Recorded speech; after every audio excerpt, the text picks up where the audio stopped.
Viral ibu berdaster kejar pencuri motor di Ponorogo, curiga saat pelaku jalan depan rumah.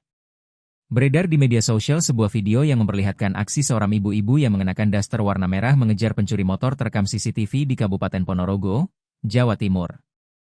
Sadiem, warga Jalan Astokoro, Tambak Bayan, Kabupaten Ponorogo, mengaku kehilangan sepeda motor Vario berwarna putih berplat nomor AE 3711 UN yang diparkir di depan rumah dicuri pada Selasa, 22 Juli 2025, sekitar pukul 12 waktu Indonesia Barat.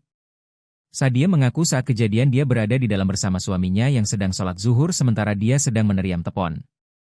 Dia mengaku sempat melihat pelaku yang berjalan ke arah barat rumahnya. Namun saat melintas kembali ke timur sudah mengendarai sepeda motor yang dia kenal. Sadia mengaku salah seorang pelaku memiliki ciri-ciri tinggi kurus, menggunakan topi dan tas. Aksi pelaku membawa kabur motor miliknya juga terekam CCTV milik tetangganya.